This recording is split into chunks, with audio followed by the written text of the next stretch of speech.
High বন্ধুরা, তোমরা সবাই কেমন আছো? আশা করি ভালো আছো। বন্ধুরা, তোমরা গল্প শোনার জন্য একেবারে সঠিক জায়গায় এসে পড়েছ। আমাদের এই গল্প এক্স ইউটিউব চ্যানেলে প্রতিদিন রাত 9টায় নতুন নতুন ভিডিও দেখতে হলে চ্যানেলটি এখনই সাবস্ক্রাইব করে পাশে থাকা বেল আইকনটি অন করে নাও। যখনই ভিডিও পাবলিশ হবে ভিডিওর নোটিফিকেশন পেয়ে যাবে তাড়াতাড়ি। বেল আইকন অন না করলে ভিডিও কিন্তু পৌঁছাবে না তোমাদের কাছে। তাহলে চলো বন্ধুরা, বেশি না কথা বাড়িয়ে শুরু করা যাক। গ্রামের ভোর মানেই পাখির ডাক, কুয়াশার ভেতর দিয়ে সূর্যের আলোর ধীরে ধীরে ছড়িয়ে পড়া আর দূরের নদীর ঢেউয়ের শব্দ। সেই নদীর ওপারে নীলা ভাবির বাড়ি। গ্রামের যত মেয়েরা আছে তাদের মধ্যে নীলা ভাবির মতো লাবণ্যময়ী, শান্ত স্বভাবের, তবু ভেতরে ভেতরে একরাশ অজানা আগুন লুকিয়ে রাখা নারী আর কেউ নেই। নীলা ভাবির বয়স মাত্র 28, কিন্তু চোখের কোণে যেন কোনো এক অপূর্ণ স্বপ্নের ছায়া। তার স্বামী কাজের জন্য শহরে থাকে, মাসে একবারের মতো গ্রামে আসে। গ্রামের মানুষ বলে এমন মেয়েকে একা ফেলে রাখাটা যেন অন্যায়। কিন্তু নীলা ভাবি কারো সাথে বেশি মেলামেশা করে না। নদীর ধারে শাড়ি ধোয়া, উঠোনে তুলসী গাছের কাছে বসে ভোরের ফুল তোলা, এই তার নিয়মিত কাজ। নদীর এপারে থাকে ফারুক। বয়স 22, গ্রামের কলেজে পড়ে, কিন্তু চোখে মুখে একরকম দুষ্টু চাহনি সবসময়। ফারুকের নৌকা চালানোর শখ, তাই সুযোগ পেলেই নদীতে নৌকা নামায়। নীলা ভাবি যখন নদীর ধারে কাপড় শুকো, ফারুক তখন ইচ্ছে করেই নৌকা নিয়ে পাশে গিয়ে দাঁড়ায়, মুখে সেই চিরচেনা হাসি। একদিন ভোরে ফারুকের চোখে পড়ল, নীলা ভাবি নদীর ঘাটে এসেছে, চুলগুলো ভিজে গিয়ে কপালের উপর পড়ে আছে, ঠোঁটে হালকা লাল রং, শাড়ির আঁচলটা বুকের উপর আলগা হয়ে আছে। ফারুক মনে মনে হাসল, আজ মনে হয় রোদ ওঠার আগেই আগুন জ্বলবে গু। নীলা ভাবি মুখ ফিরিয়ে বলল, এত ভোরে আবার নৌকো নিয়ে? পড়াশোনা বাদ দিয়ে সারাদিন নদীতে কাটাও? ফারুক ঠোঁটের কোণে মুচকি হাসি এনে বলল, নদীটা তো শুধু আমার নয় ভাবি, কিন্তু কিছু দৃশ্য শুধু আমিই দেখতে পাই। নীলা ভাবি চোখ কুঁচকে তাকালো, যেন বুঝতে চাইল কথার আড়ালে কি লুকিয়ে আছে। কিন্তু মুখে কিছু বলল না, কাপড়গুলো ধুয়ে নিতে লাগল। ফারুক নৌকা থেকে নামল, পায়ের শব্দ করে কাছে এসে দাঁড়াল। ভাবি, শহরের লোকেরা তো নদীর এই সকাল দেখতে পায় না, আর আপনি? আপনার তো পুরো নদীটাই নিজের। নীলা ভাবি শান্ত গলায় বলল, নদী কারো নয় ফারুক, নদী শুধু বইতে জানে, থামতে জানে না। কথাগুলো শুনে ফারুকের বুকের ভেতর কেমন যেন ঝড় উঠল।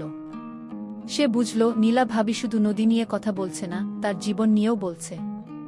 এরপর থেকে ফারুক প্রায়ই নীলা ভাবির সঙ্গে দেখা করার চেষ্টা করতে লাগল। গ্রামের মেলায়, পুকুর পাড়ে, এমনকি একদিন বিকেলে হাট থেকে ফেরার পথে হঠাৎ নীলা ভাবির হাতে ভারী ব্যাগ দেখে এগিয়ে গিয়ে ধরল। দিন ভাবি, আমি নিয়ে যাই। নীলা ভাবি বলল, দরকার নেই, আমি পারব। কিন্তু ফারুক হাত থেকে ব্যাগ ছাড়ল না। আপনি যতই বলুন, আমি না শুনে পারব না। সেই প্রথম নীলা ভাবির ঠোঁটে একটুখানি হালকা হাসি ফুটল, যা দেখে ফারুকের বুকের ভেতর যেন বাজ পড়ল।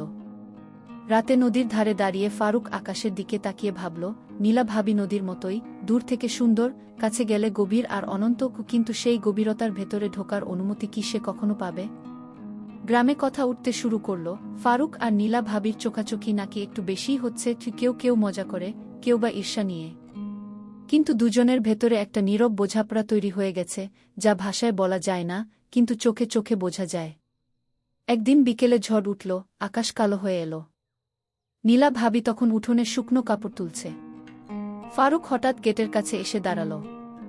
ভাবি, নদীর জল বেড়ে গেছে, আমি এসেছি আপনাকে ঘাট থেকে সরিয়ে আনতে। নীলা ভাবি অবাক হয়ে তাকাল। তুমি কি আমার পাহারাদার? ফারুক গম্ভীর গলায় বলল, হ্যাঁ, যদি দরকার হয়। সেই দিনের ঝড়টা শুধু আকাশেই ছিল না, ছিল দুজনের ভেতরেও। ঝড়ের রাতটা যেন গ্রামটাকে একেবারে স্তব্ধ করে ফেলেছিল। বাঁশঝাড়ের ফাঁক দিয়ে হাওয়া শো শো করে বইছিল, গাছের ডাল ভেঙে মাটিতে পড়ার শব্দ শোনা যাচ্ছিল মাঝে মাঝে। নীলা ভাবি উঠোনে পাতা কুড়িয়ে নেওয়ার চেষ্টা করছিল, কিন্তু বাতাসে আঁচল উড়ে গিয়ে বারবার মুখে লাগছিল। ঠিক তখন গেটের বাইরে থেকে ফারুকের ডাক, ভাবি। শব্দটা ঝড়ের আওয়াজে খানিকটা চাপা পড়ে গেলেও নীলা ভাবি চিনে নিল। গেট খুলে দেখল ফারুক ভিজে নৌকার দড়ি কাঁধে নিয়ে দাঁড়িয়ে আছে, চুলে পানি, চোখে অদ্ভুত জেদ। তুমি এই ঝড়ে এলে কেন? নীলা ভাবি বিরক্ত স্বরে বলল, নদীর পানি বেড়ে গেছে ভাবি। আমি ভয় পাচ্ছিলাম আপনি একা থাকেন, যদি কিছু হয়। নীলা ভাবি খানিক চুপ করে রইল। ঝড়ের ফাঁকে চোখে চোখে এমন কিছু ভেসে গেল যা দুজনের কেউ উচ্চারণ করল না। ফারুক বলল, আসুন, ঘাটের কাছে যাবেন না আজ। নদী রেগে আছে। নীলা ভাবি হাসল। নদী রেগে থাকলে আমি কি করব? আমি তো ওর সাথেই থাকি। ফারুক ঠোঁট কামড়ে নিল। তার মনে হল ভাবির এই কথার ভেতরে লুকিয়ে আছে একেবারে অন্যরকম ইঙ্গিত, যা হয়তো সে এখনো বুঝে উঠতে পারছে না। ঝড় থামল রাতে। কিন্তু সেই রাতেই ফারুকের ঘুম এলো না। মনে মনে ভাবল, নীলা ভাবির চোখের ভেতর কিছু আছে যা আমায় ডাকছে। হয়তো এটা নদীর ডাকের মতো, কাছে গেলে ডুবিয়ে দেবে, তবু আমি যেতে চাই। পরদিন সকালে সূর্য উঠল ঝকঝকে আলো নিয়ে। নীলা ভাবি উঠোনে তুলসীতে জল দিচ্ছে। সাদা শাড়ির নিচে নীল পাড়, মাথায় হালকা ঘোমটা। ফারুক নৌকা বেয়ে এপারে এসে দাঁড়ালো, যেন কিছু না বলে শুধু দেখতে এসেছে। আজ নৌকো নিয়ে কোথায়? নীলা ভাবি জিজ্ঞেস করল। আজ নদী শান্ত, কিন্তু আমার ভেতরটা নয়। নীলা ভাবি মুচকি হেসে বলল, তোমার ভেতরে কি ঝড় উঠেছে শুনি? ফারুক এক পা এগিয়ে এসে বলল, নদীর মতো কিছু মানুষ থাকে ভাবি, যত দূরে থাকে তত ভালো, কাছে গেলে জীবন বদলে যায়। নীলা ভাবি মুখ ফিরিয়ে হাঁটতে লাগল। তোমার কবিতা শোনার সময় আমার নেই ফারুক। কিন্তু তার কণ্ঠে একটুখানি কাঁপুনি ছিল, যা ফারুক খুব ভালো করে শুনল। বিকেলে গ্রামের হাট বসল। নীলা ভাবি বাজারে গেল সবজি আর চাল কিনতে। ফারুকও হাটে এসেছে, কিন্তু অন্যদিকে ঘোরাঘুরি না করে দূর থেকে নীলা ভাবির পিছু পিছু চলতে লাগল। মানুষজনের ভিড়ের মধ্যে, গরমে ভিজে যাওয়া বাতাসে, হঠাৎ এক দোকানের সামনে দুজনের চোখাচোখি হয়ে গেল। ফারুক এগিয়ে এসে বলল, ভাবি, এত জিনিস একা নিয়ে যাবেন? আমি অভ্যস্ত, নীলা ভাবি ঠান্ডা গলায় বলল। কিন্তু আমি দেখতে পারি না, ফারুক বলল, আর তার হাতে থাকা ব্যাগ নিয়ে নিল। বাড়ি ফেরার পথে হঠাৎ বৃষ্টি নামল। পথের ধারে বড় অশ্বত্থ গাছের তলায় দাঁড়ালো দুজন। চারপাশে কেবল বৃষ্টির শব্দ আর ভিজে মাটির গন্ধ। ফারুক ধীরে ধীরে বলল, ভাবি, এই বৃষ্টি থামবেই একসময়। কিন্তু যদি আমি বলি আমি চাই না এই থামা? নীলা ভাবি তাকিয়ে রইল, তারপর ধীরে বলল, সবকিছুরই শেষ আছে ফারুক। নদী, ঝড়, বৃষ্টি, এমনকি গল্পেরও। ফারুকের মনে হল এই কথা নীলা ভাবি নিজেকে বলছে নাকি তাকে। সেদিন বাড়ি ফেরার পথে দুজনই খুব বেশি কথা বলেনি। কিন্তু নীরবতার মধ্যেও যেন কিছু কথা বলা হয়ে গেল, যা কেউ স্বীকার করতে চাইল না। বৃষ্টির পরের দিন সকালটা ছিল একেবারে ধুয়ে যাওয়া আকাশের মতো পরিষ্কার। নদীর জল তখনও খানিক ফুলে আছে, ধীরে ধীরে ভাটার টানে সরে যাচ্ছে। গ্রামে এই সময়টায় কৃষকেরা মাঠে যায়, কেউ জাল নিয়ে পুকুরে নামে, আর কেউ নদীর ঘাটে বসে মাছ কেটে। কিন্তু ফারুকের চোখে কেবল এক দৃশ্য, নীলা ভাবি। সকালবেলা নীলা ভাবি ঘাটে এলেন কলসি নিয়ে পানি তুলতে। সাদা শাড়ির আঁচল ভিজে গিয়ে গায়ে লেগে আছে, চুলগুলো আধভেজা, কপালে সিঁদুরের হালকা টান। ফারুক নৌকা নিয়ে ধীরে ধীরে ঘাটের দিকে এগিয়ে গেল, যেন হঠাৎ করে আসেনি, কিন্তু চোখের দৃষ্টি বলে দিচ্ছিল সে ইচ্ছে করেই এ সময় এসেছে। আজ পানি তুলতে এসেছেন ভাবি? ফারুক জিজ্ঞেস করল। হ্যাঁ, নীলা ভাবি চোখ না তুলেই বলল, নদীর পানি আজ টলটলে, ভোরের রোদে যেন সোনা হয়ে গেছে। নদীকে আপনি অনেক সুন্দর করে দেখেন, ফারুক হাসল। নদী যেমন তেমনি দেখি, নীলা ভাবি শান্ত স্বরে বললেন, কিন্তু সবাই কি নদীকে বোঝে? ফারুক এবার একেবারে ঘাটের সিঁড়িতে নৌকা লাগিয়ে বসল। সবাই বোঝে না, কিন্তু কিছু মানুষ বোঝার চেষ্টা করে, বলল সে, যেমন আমি করছি। নীলা ভাবি চুপ করে গেলেন। ফারুক বুঝল আজ তার চুপ করাটা কথার থেকেও গভীর। দুজনের এই নীরবতা ভাঙল গ্রামের মেলা বসার খবর দিয়ে। পরশুদিন নদীর ওপারের মাঠে বার্ষিক মেলা হবে, যেখানে নাটক, নাগরদোলা, পিঠার দোকান আর গানবাজনার আয়োজন থাকে। ফারুকের মনে হল মেলায় নীলা ভাবিকে দেখার সুযোগ সে হাতছাড়া করবে না। মেলার দিন বিকেলের দিকে নদীর ধারে ভিড় জমতে লাগল। রঙিন শাড়ি পরা মেয়েরা, হাতে চুড়ির ঝনঝন, গলায় মালা, আর ছেলেরা ধুতি, ফতুয়া পরে এসেছে। নীলা ভাবি এসেছেন সবুজ পাড়ের লাল শাড়ি পরে, মাথায় খোপা, তাতে জুঁই ফুলের মালা। চারপাশের আলো, তিনি যেন মেলার ভিড়ের মধ্যে থেকেও আলাদা হয়ে আছেন। ফারুক দূর থেকে দেখল, তার বুকের ভেতর কেমন করে যেন ধুকপুক বেড়ে গেল। ধীরে ধীরে এগিয়ে এসে বলল, ভাবি, একা এসেছেন? হ্যাঁ, নীলা ভাবি হাসলেন, প্রতিবছর মেলায় যাই, তবে আজ একা। একা থাকলে তো মেলার আনন্দ কমে যায়, ফারুক বলল, আজ আমি আপনার সঙ্গ দেব। নীলা ভাবি প্রথমে কিছু বললেন না, কিন্তু চোখে একটুখানি দুষ্টু ঝিলিক ফুটে উঠল। দুজনে একসাথে পিঠার দোকানে দাঁড়ালো, নাগরদোলা ঘুরতে ঘুরতে আলো ছড়াচ্ছে, দূরে ঢোলের আওয়াজ।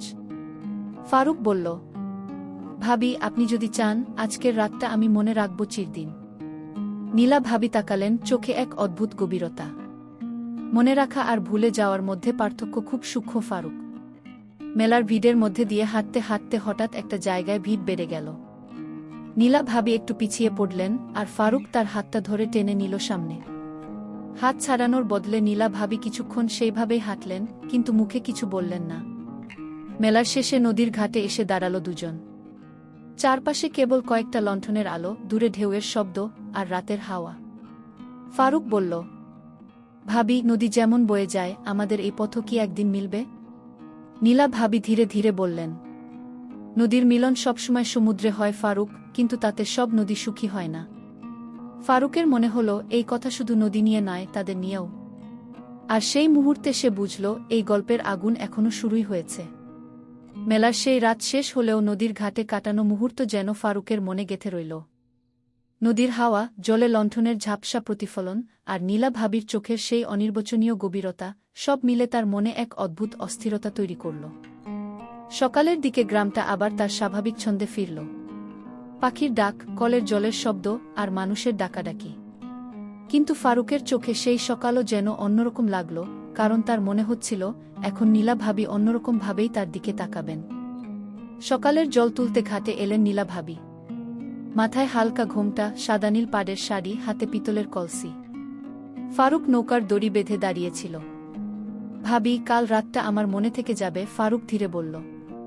নীলা ভাবি একটু থেমে জল তুলতে লাগলেন।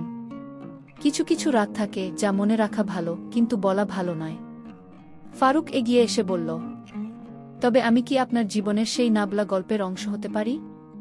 নীলা ভাবি ঠোঁটে হালকা হাসি ফুটিয়ে বললেন, ফারুক, নদী যেমন নিজের গতি বদলায় না, তেমনি মানুষের জীবনও সবসময় নিজের ইচ্ছেমতো বদলায় না।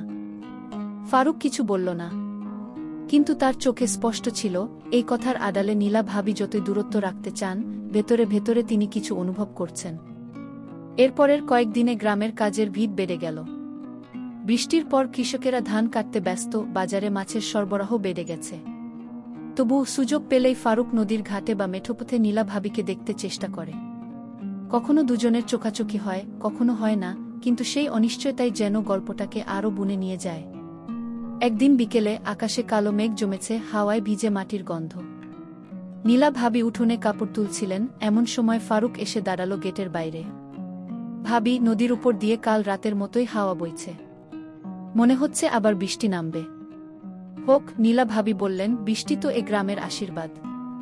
ফারুক মুচকি হেসে বলল, কিন্তু কিছু বৃষ্টি এমনও হয় যা সব ভিজিয়ে দিয়ে যায়, আর কিছু শুকোতে সময় লাগে না।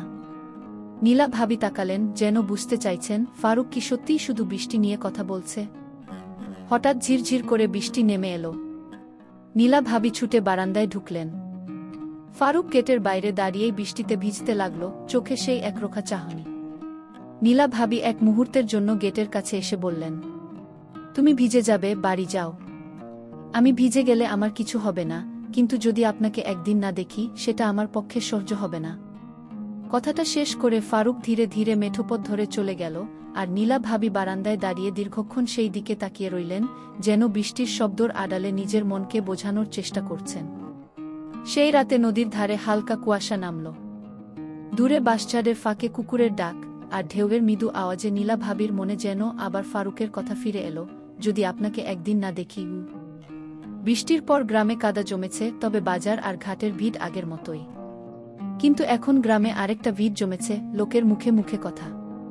প্রথমে কেউ কানে কানে বলেছে, শোনো, মেলার দিন নাকি ফারুক আর নীলা ভাবি একসাথে ঘুরছিল। তারপর সেই ফিসফাস পেরিয়ে গেছে চা দোকান, বাজারের মাছের আড়ত, এমনকি মসজিদের উঠোন পর্যন্ত। ফারুক এসব শোনে, কিন্তু পাত্তা দেয় না। সে জানে মানুষের কথা থামানো যায় না। কিন্তু নীলা ভাবির জন্য এসব কানে পৌঁছানো মানেই সমস্যা। এক বিকেলে নীলা ভাবি উঠোনে শাক কাটছিলেন। ফারুক গেটের বাইরে দাঁড়িয়ে ডাকল, ভাবি, কথা আছে। নীলা ভাবি চারপাশ দেখে ধীরে ধীরে গেটের কাছে এলেন। এভাবে বারবার ডাকলে মানুষ কথা বলবে ফারুক, তার গলায় বিরক্তি, কিন্তু চোখে সেই পুরনো নরম ভাব। মানুষ তো এমনিতেই কথা বলছে, ফারুক শান্তভাবে বলল, অন্তত কথা বলুক সত্যি নিয়ে, মিথ্যে নিয়ে নয়। নীলা ভাবি কিছুক্ষণ চুপ রইলেন।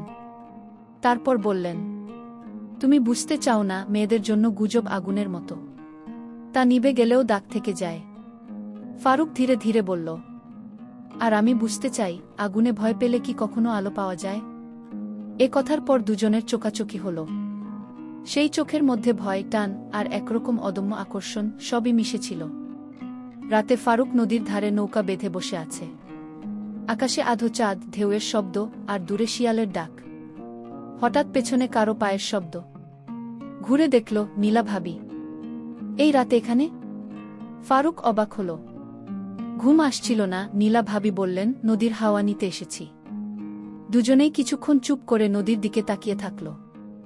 নীলা ভাবি ধীরে বললেন, জানো ফারুক, নদী শুধু মিলনের পথ নয়, নদী কখনো কখনো বিচ্ছেদের সীমানাও হয়।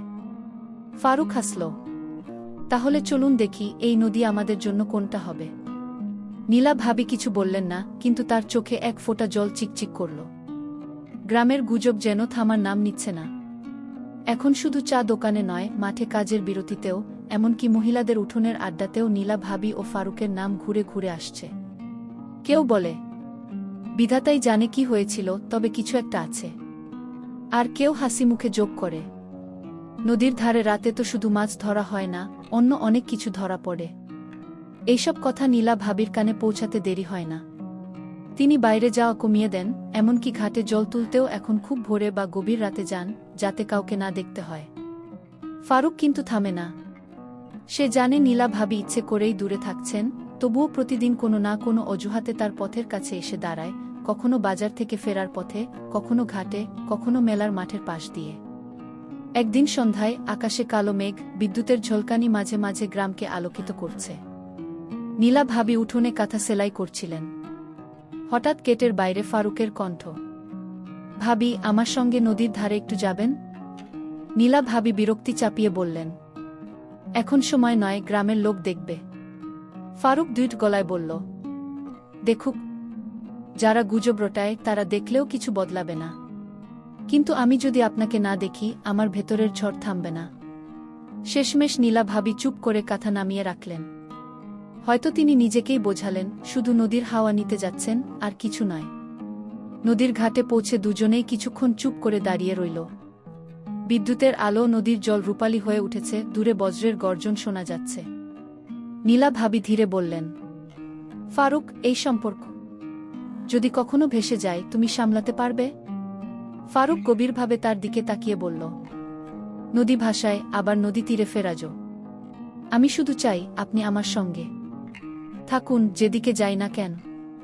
এই কথার পর বজ্রপাতের আলো, নীলা ভাবির মুখে এক অদ্ভুত দ্বিধা ভেসে উঠল, যেন তিনি জানেন, একবার এই স্রোতে নামলে আর ফিরে আসা সহজ হবে না।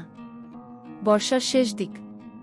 নদীর পানি তখনও টইটম্বুর, স্রোত দ্রুত।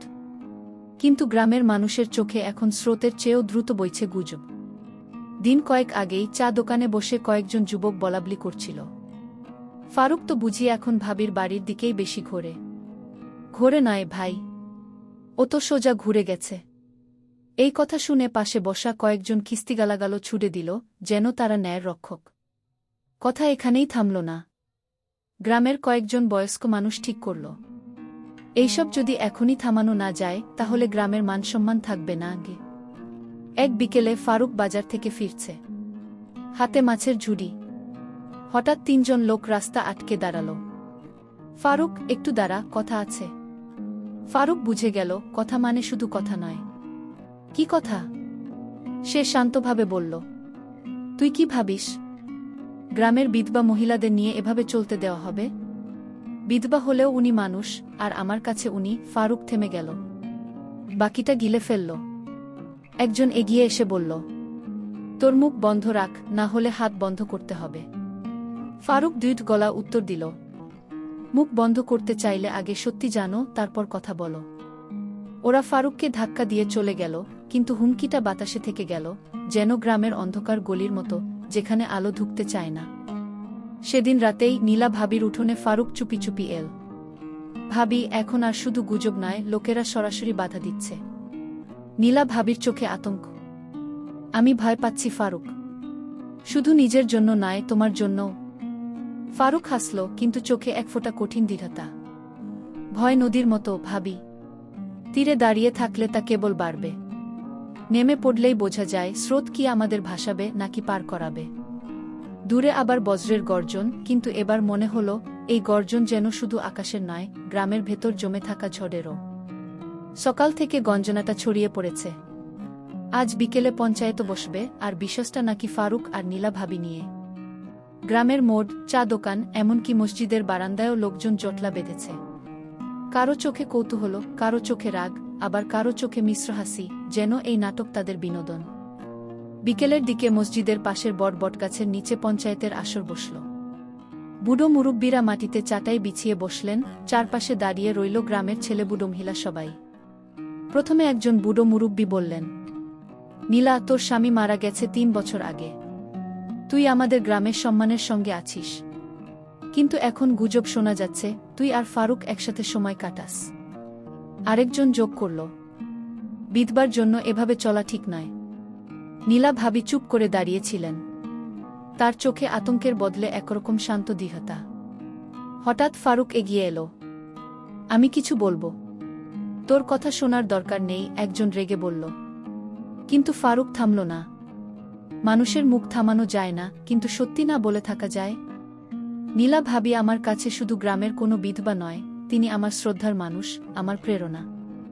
যদি তার সঙ্গে 2 কথা বলি, নদীর ধারে দাঁড়াই, তাতে যদি এই গ্রামের সম্মান যায়, তবে সেই সম্মানই লজ্জার।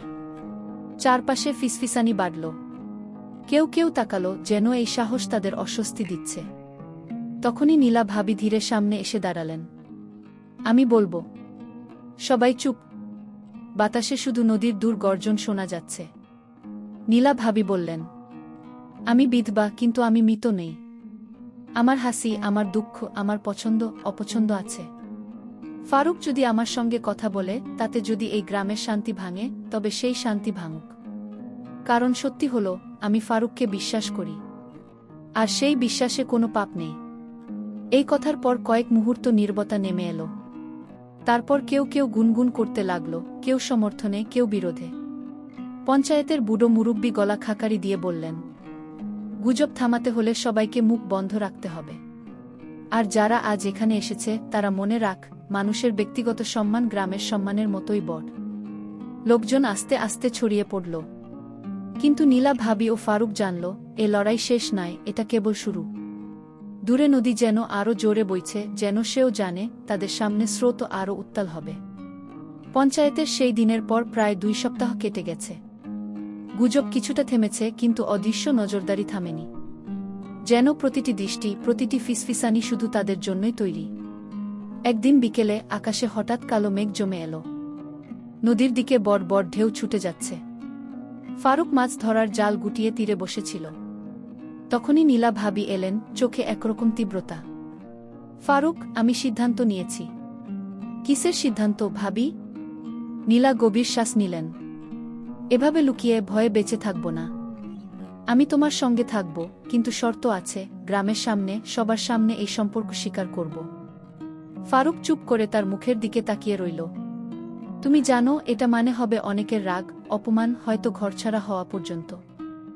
জানি, কিন্তু মনের সত্যিটা লুকিয়ে বেঁচে থাকা, সেটা আমার কাছে মৃত্যুর সমান। দুজনের চোখে তখন ঝড়, বাইরের ঝড়ের মতোই তীব্র। সেদিন সন্ধ্যায় যখন আকাশে বজ্রপাত হচ্ছিল, তারা একসাথে গ্রামের মোড়ে দাঁড়াল। লোকজন অবাক হয়ে তাকাল। ফারুক গলা উঁচু করে বলল, আমরা একসাথে থাকব। যাকে ভালোবাসি তার পাশে দাঁড়ানো কোনো অপরাধ নয়। মুহূর্তে চারপাশে ফিসফিসানি, গর্জন, তর্ক শুরু হয়ে গেল। কেউ বলল, এটা আমাদের গ্রামের নিয়মের বিরুদ্ধে। আরেকজন বলল, নিয়ম যদি মানুষের সুখ কেড়ে নেয়, তবে সেই নিয়ম বদলাতে হবে। বৃদ্ধ মুরব্বীরা কিছুক্ষণ চুপ করে থাকলেন, তারপর একজন ধীরে বললেন, সময় বদলাচ্ছে, কিন্তু যারা বদলায় তাদের পথ সবসময় সহজ হয় না। নীলা ভাবি ও ফারুক জানত, আজকের এই ঘোষণা তাদের জীবন সহজ করবে না, বরং সামনে আরও কাটা বিছানো থাকবে। কিন্তু তবুও তারা প্রথমবারের মতো খোলা আকাশের নিচে মাথা উঁচু করে দাঁড়াল। দূরে নদীর স্রোত যেন গান গাইছে, যে সাহস করে তার পথই নদীর মতো বাঁক আছে, কিন্তু থামে না। ঘোষণার মাত্র 3 দিনের মধ্যে গ্রামে ঝড় নেমে এলো, এবার নদীর নয়, মানুষের মনেই। বাজারে গেলে ফারুককে কেউ আর ডাকে না, চা দোকানে খালি কাপ এগিয়ে দেয়, কিন্তু গল্পে তাকে রাখে না। নীলা ভাবি যখন কুজো থেকে পানি তুলতে যান, তখন পাশের মহিলারা কানে কানে কিছু বলে, তারপর মুখ ঘুরিয়ে নেয়। তবুও সবাই যে বিরোধিতা করছে তা নয়।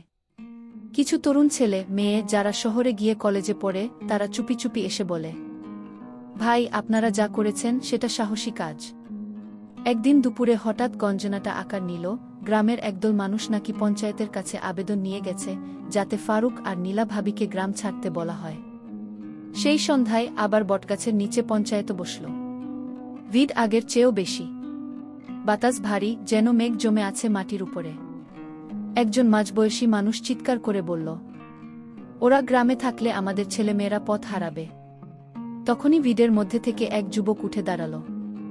পথ হারানো হয় ভয়ের কারণে, ভালোবাসার কারণে নয়। তর্ক, গর্জন, হাততালি সব মিশে গেল একসাথে।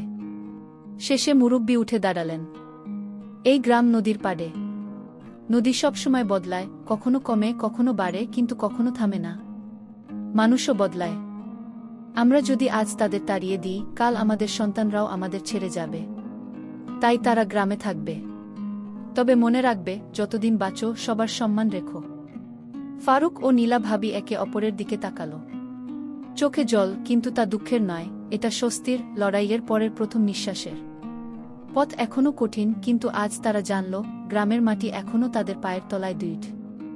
দূরে নদী ধীরে ধীরে বয়ে চলেছে, যেন সেও বলছে, স্রোত বদলেছে, এবার নতুন যাত্রা শুরু। পঞ্চায়েতের সেই দিনের পর মাস 3 কেটে গেছে। গুজবগুলো ধীরে ধীরে মিলিয়ে গেছে, ঠিক যেমন বর্ষা শেষে নদীর জল নামতে থাকে। নীলা ভাবি এখন আর একা কুজোতে পানি তুলতে যান না, 2-1 মহিলা এগিয়ে এসে সাহায্য করে। ফারুকও বাজারে গেলে চা দোকানের মালিক নিজে চা এগিয়ে দেয়, যদিও এখনও কেউ কেউ চুপচাপ তাকিয়ে থাকে। তাদের জীবনটা এখন নদীর ধীর স্রোতের মতো, একটানা বয়ে চলা। সকালে নীলা ভাবি উঠোনে ফুল গাছের যত্ন নেন, ফারুক নদীতে মাছ ধরতে যায়। দুপুরে দুজনে একসাথে খাওয়া, তারপর ছায়ে বসে গল্প। একদিন বিকেলে ফারুক নদী থেকে ফিরে বলল, আজ বড় ইলিশ পেয়েছি ভাবি, গ্রামের সবাইকে দিয়ে দেব, কেমন? নীলা হাসলেন, হ্যাঁ, সবাইকে দাও। মানুষের মন জিততে হলে তার ক্ষুধা মেটানোই বড় উপায়। এভাবেই ধীরে ধীরে নীলা ও ফারুকের গল্প গুজবের বদলে এক ধরনের অনুপ্রেরণায় পরিণত হতে শুরু করল। গ্রামের তরুণরা তাদের দেখে বুঝল, ভালোবাসা শুধু মিষ্টি কথা নয়, এটা সাহস আর ধৈর্যের নামও। একদিন সন্ধ্যায় পূর্ণিমার চাঁদের আলো নদীর ধারে দাঁড়িয়ে নীলা ভাবি বললেন, জানো ফারুক, আমরা হয়তো অনেককে বদলাতে পারব না, কিন্তু আমাদের গল্প হয়তো একদিন কারো মন বদলাবে। ফারুক মাথা নেড়ে বলল, নদীর মতোই ভাবি। এক ফোঁটা জলও স্রোতের অংশ হয়ে যায়। দূরে নদী ঝিকমিক করছে, যেন সেও তাদের জীবনের সাক্ষী। গ্রামের মানুষ ধীরে ধীরে শিখছে, সম্মান মানে শুধু নিয়ম মানা নয়, বরং মানুষের মনকে মর্যাদা দেওয়া। আর নীলা ভাবি ও ফারুক জানল, তাদের ভালোবাসা এখন শুধু তাদের নয়, পুরো গ্রামের একটা নীরব শক্তি হয়ে গেছে। 5 বছর কেটে গেছে। গ্রামের চেহারা বদলেছে, মাটির রাস্তা এখন ইট বিছানো, কুজোর পাশে টিউবওয়েল বসেছে, আর নদীর পাড়ে বেড়েছে নতুন বাঁধ। ফারুক আর নীলা ভাবির জীবনও বদলেছে, তবে ভেতরের শান্তি বদলায়নি।